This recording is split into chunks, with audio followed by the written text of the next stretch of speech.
जिले में लगातार बारिश के बाद किसानों के चेहरे में खुशी तो दिख रही है। साथ ही राहत देने वाली खबर ये भी है कि जोहला डैम के 2 गेट खोलकर पानी छोड़ा गया है, जिसको देखने दूर दूर से लोग पहुंच रहे हैं और परिवार के साथ इस बारिश का आनंद भी ले रहे हैं। पाली विकासखंड के मंगठार में सोमवार को संजय गांधी ताप विद्युत केंद्र के जुमला डैम में लगातार बारिश के बाद डैम के 2 गेट खोलकर पानी छोड़ा गया है, जिसे देखने लोग अपने परिवार के साथ संजय गांधी ताप विद्युत केंद्र मंगठार पहुंच रहे हैं।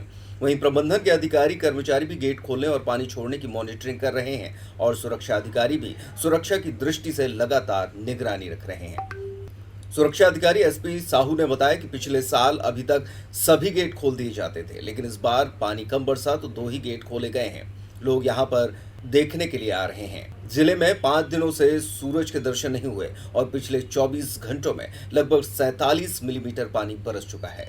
आए हुए हैं, कैसा लग रहा है आप लोगों को? हमें बहुत ही अच्छा लग रहा है। यहाँ पे इतना अच्छा वेदर है, हल्की बारिश हो रही है, डैम के 2 गेट खुले हुए हैं, ये सब लोग इतना एंजॉय कर रहे हैं, इतनी फैमिलीज आई हुई है, सारी चीज़ें बहुत ही अच्छा खूबसूरत नज़ारा है यहाँ पे। हम लोग खूब बहुत ज़्यादा एंजॉय कर रहे हैं, मैं, मेरे हस्बैंड, हमारे पूरे friends, we all are enjoying too much. Sir मुझे बहुत अच्छा लग रहा है यहाँ पे आके। यहाँ के 2 गेट खुले हुए हैं, यहाँ का नज़ारा बहुत अच्छा है और बारिश भी स्टार्ट हो चुकी है। बस हर साल पूरे गेट अभी तक में खुल जाते थे, लेकिन इस साल बारिश लेट होने की वजह से गेट जो है तो बहुत लेट खुले हैं। पूरा सावन का महीना चला गया, बारिश कुछ नहीं हुई, कुछ भी गेट नहीं खुला और ना ही हैंडल हमारा चालू हुआ। लेकिन अभी गेट चाहे बारिश हुई है तो कल 1 गेट खुला था, आज 2 गेट खुल गए। हो सकता है इसी प्रकार बारिश होगी तो अगले ज़्यादा अच्छे ढंग से भी ईश्वर चाहे खूब बारिश हो जाए तो साथों के साथ गेट खुल सकते हैं। और इससे क्या है कि अच्छा डेवलपमेंट होगा, काफ़ी दिन तक हैंडल चलेगा, उससे बिजली मिलेगी और लोगों को देखने भी मज़ा आएगा। बस यहाँ की यही खासियत है। यहाँ थोड़ा सा भी 2 गेट में ही इतना अच्छा दृश्य दिख रहा है, यदि और गेट खुलते रहेंगे तो और अच्छा दृश्य दिखेगा। हमारा काम है इनको कंट्रोल करना, 5-5 मिनट के लिए समय देना, 5 मिनट के बाद अगला निकलो फिर जाओ, क्योंकि कोई हादसा नहीं होना चाहिए किसी प्रकार। इसलिए हमारी सिक्योरिटी यहाँ लगी हुई है। गाड़ियाँ बाहर खड़ा करो, बच्चों को नहीं लेके जाना है और थोड़ा 5-5, 10 मिनट में गेट खोल के लोगों को चांस देकर उनको निकालते जाना, अगले आदमी को जाने देना है। हमारी ड्यूटी यही यहाँ पर।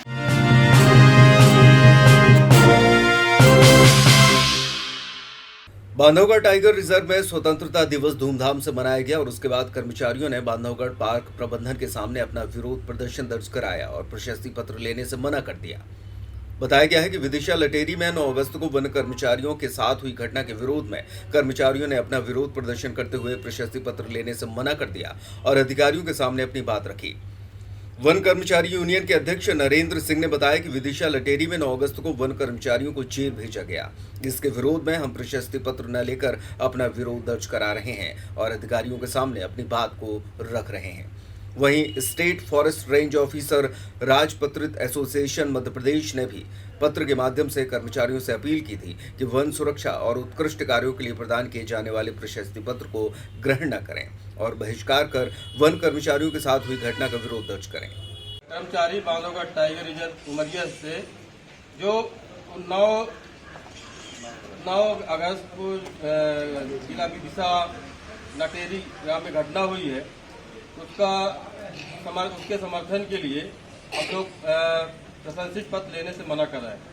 इसका जो है सीधा विरोध जा रहा है कि बगैर न्यायिक जांच के हमारे कर्मचारियों को अंदर किया गया।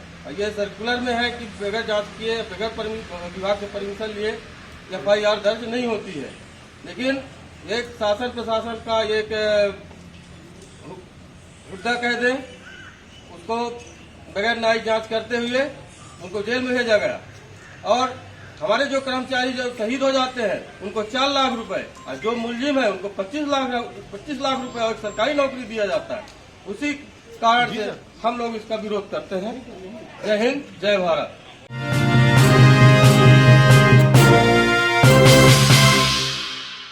आदिगांव नगर से महज 15 किलोमीटर दूर खूबी रैयत गांव स्थित है, जिसके आसपास लगभग 15 से 20 गांव बसे हुए हैं, जिनका आने जाने का एक ही मार्ग है जो शेर नदी से होते हुए जाता है। मुसीबत बरसात के समय है जब रहवासियों को यहां से गुजरना मुश्किल हो जाता है। कई बार जनप्रतिनिधियों से गुजारिश करने के बावजूद इस मुसीबत का अंत नहीं हुआ। इस दौरान आदिगांव थाना प्रभारी ने नदी के पानी के उफान पर आने पर ग्रामीणों को समझाइश भी दी है। उन्होंने कहा है कि अगर नदी उफान पर हो तो पुल पार करने की कोशिश न करें। ये थाना आदेगांव जिला सिवनी में खूबी रही जाने का मार्ग है और ये ब्रिज के ऊपर से सीड़ नदी का पानी है। ये बैरिकेटेड पहले से हमारे द्वारा की गई और ग्रामीण जनों से व्हाट्सएप के माध्यम से, ग्राम कोटवार के माध्यम से और फॉरेस्ट के हमारे साथियों के माध्यम से उनको सूचना दी गई है कि इस स्थिति में किसी भी प्रकार से पुल को पार ना करें और ना ही कोई वाहन यहाँ से निकालें। और पर्याप्त हिदायतें ग्राम कोटवार को भी दी गई हैं और हमारा तैराक दल भी जो होमगार्ड कार्यालय से है वह भी पूर्णतः अलर्ट है और किसी भी प्रकार की कोई दुर्घटना हम नहीं होने देंगे। जय हिंद।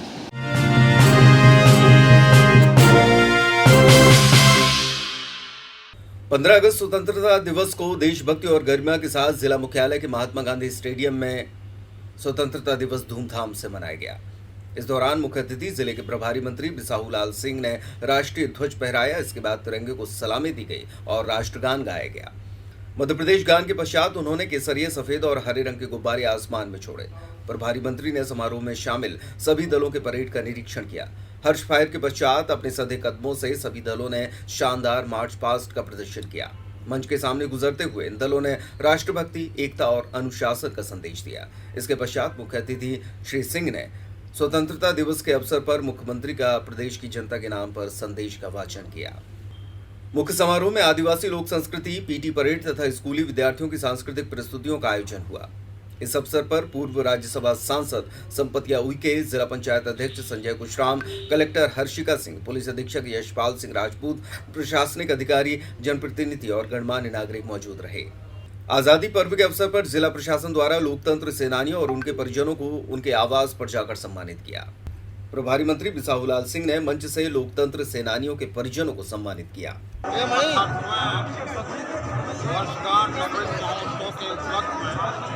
मैं पूरे प्रदेशवासियों को, उसके साथ हमारे मंडला जिला के सभी भाई बहनों, सभी साथियों को, मंडला के साथ साथ सभी जिले के भाई बहनों को अमृत महोत्सव के उपलक्ष्य में, आज़ादी के 75वें वर्षगांठ के उपलक्ष्य में सबको मध्य प्रदेश शासन की ओर से हार्दिक बधाई देता हूं और सबको सबसे मेरा यही अपेक्षा है कि हमारा मंडला एक विकसित जिला बने, सभी का विकास हो, सभी का साथ हो और सब मिलकर मंडला को नए विकास के दिशा में आगे लाएं, यही मेरा प्रयास है।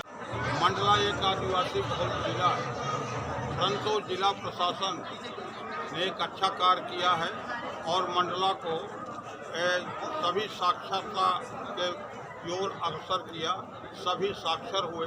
इसके लिए मैं मंडला के सभी भाई बहनों को और आप लोगों का भी सहयोग उसमें रहा, जिला प्रशासन ने भी सहयोग किया, इसलिए सभी को बहुत बहुत बधाई। निरक्षर साथी हैं, उन सबों का सहयोग करते हुए उन्हें साक्षर बनाया जाए। आज जो हमारी 2022 15 अगस्त को 75वें स्वतंत्रता दिवस के अवसर पे हम जिले को कार्यात्मक साक्षर कह सकते हैं। इसका आशय ये है कि यहाँ पर रहने वाले लोग अपना बेसिक नाम लिख सकते हैं, उनको अक्षर ज्ञान है और गिनती कर पाते हैं। सतत रूप से इसके लिए काम चलता रहा, आगे भी चलता रहेगा, परंतु आज हम स्थिति पे हैं कि हमारे ग्रामीण अथवा शहरी क्षेत्र में रहने वाले लोग अपने नाम से परिचित हो गए हैं और अपने गिनती करने में आज वो सक्षम खड़े हैं। क्या ये प्रदेश का पहला जिला है या देश का? ये क्योंकि हमारे पास में इस तरह का कोई सर्वे पर से पूरे प्रदेश या देश में नहीं हुआ है, परंतु ये हम कहना चाहेंगे जो हमारे आंकड़े हैं उसके हिसाब से हम अपने ज़िले को कम्प्लीटली डिक्लेयर कर रहे हैं। ट्राइबल जिलों के जो आंकड़े हमारे पास में उपलब्ध हैं, पर वो पुराने आंकड़े 2011 के सेंसस के आंकड़े, उसके हिसाब से जिला बाकी जिलों से आगे बढ़ गया।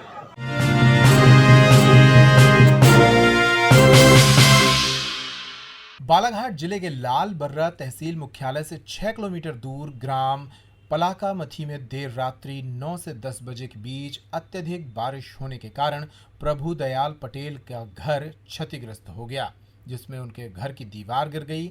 हालांकि इस दुर्घटना से उनका परिवार बाल बाल बच गया।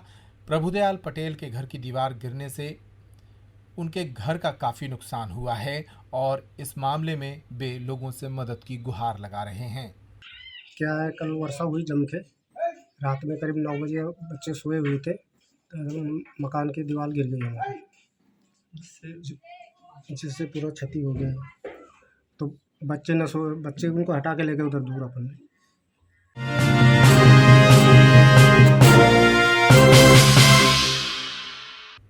मंदसौर में लगातार हो रही बारिश के बाद शिवना नदी उफान पर है।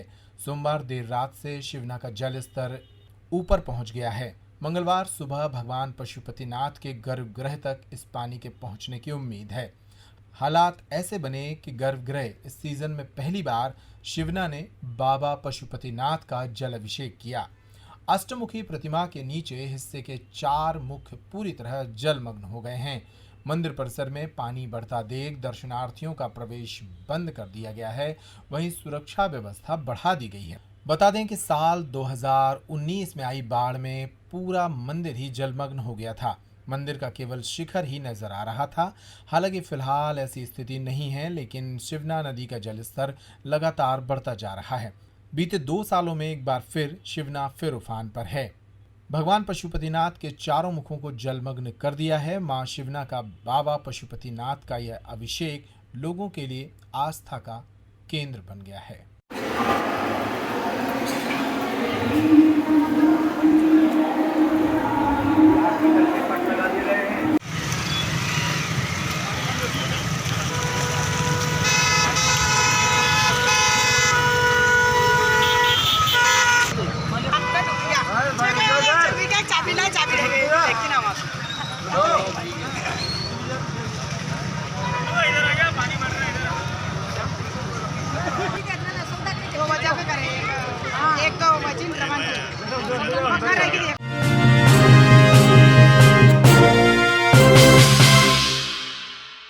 आज़ादी की 75वीं वर्षगांठ पर हर किसी ने अपने ही अंदाज में इस पर्व को मनाया।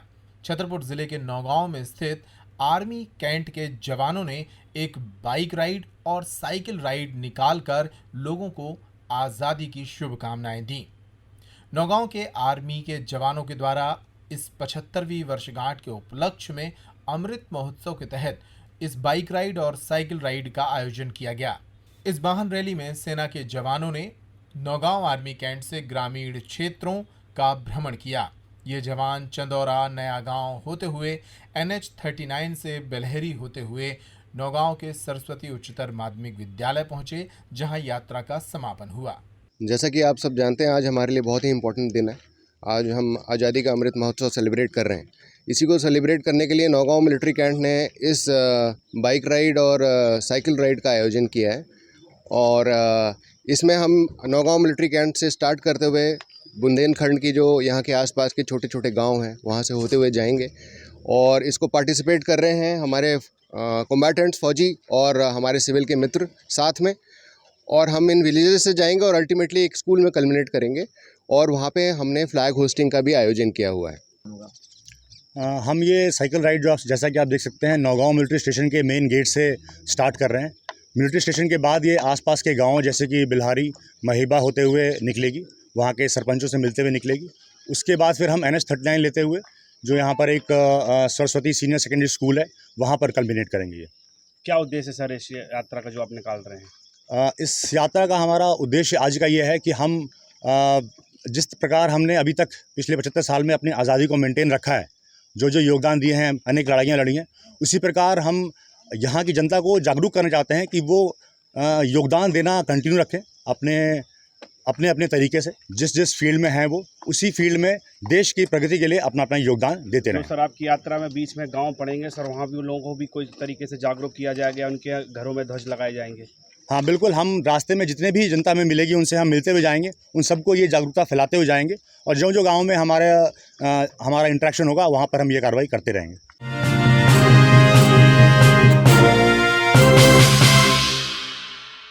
जरूरी नहीं कि आप देश सेवा के लिए सीमा पर खड़े जवान की तरह बंदूक लेकर देश की सुरक्षा करें, तभी आपको देशभक्त माना जाएगा।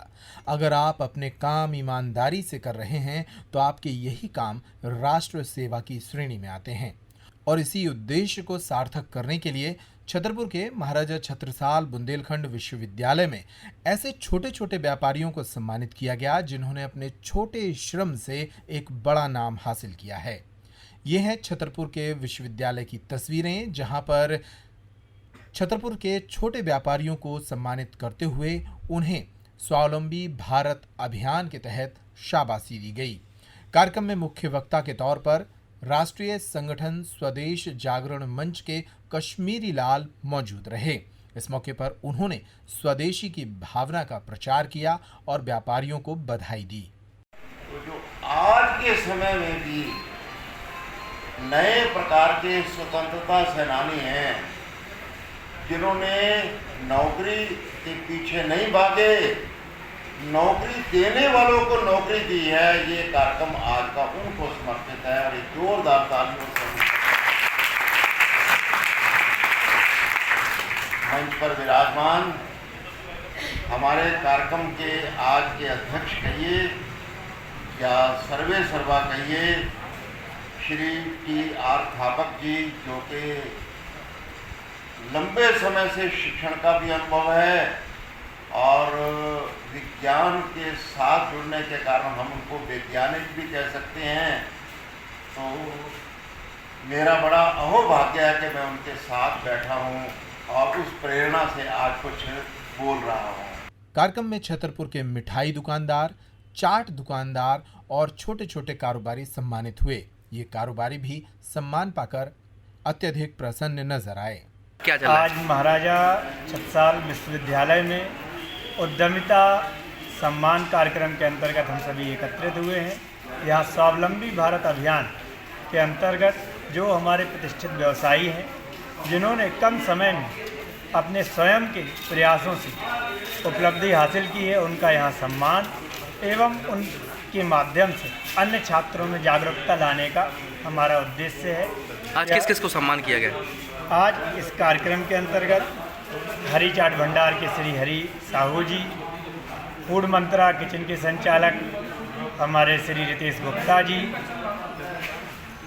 माई एनर्जी बैटरी के संचालक श्री संदीप मिश्रा जी, हमारे अनुरागी जी, जिनका छतरपुर में हम कहें कि कोचिंग के संदर्भ में जिनकी हम बात करें तो उनके सिखाए बच्चे IIT में पहुँचे हैं, तो ऐसे अनुरागी जी जिनके सभी बच्चे चयनित होते हैं। ऐसे कई लोगों को सम्मानित किया। विश्वकर्मा जी फर्नीचर व्यवसायी, इन सभी का इसका उद्देश्य क्या है इस कार्यक्रम का? इसका उद्देश्य है कि छात्रों में स्वावलंबन की भावना जागे एवं वह खुद अपना व्यवसाय स्थापित करने के लिए अपने आइडिया को आगे लेके आएं एवं अपना परचम स्वयं फहराएं। कार्यक्रम का उद्देश्य भारत के स्वावलंबन को जगाना था और इस कार्यक्रम के तहत उद्यमिता सम्मान और प्रोत्साहन सम्मेलन का आयोजन किया गया। कार्यक्रम में यूनिवर्सिटी के कुलपति T.R. थापक, प्रोफेसर बहादुर सिंह परमार सहित अनेक गणमान्य नागरिक मौजूद रहे।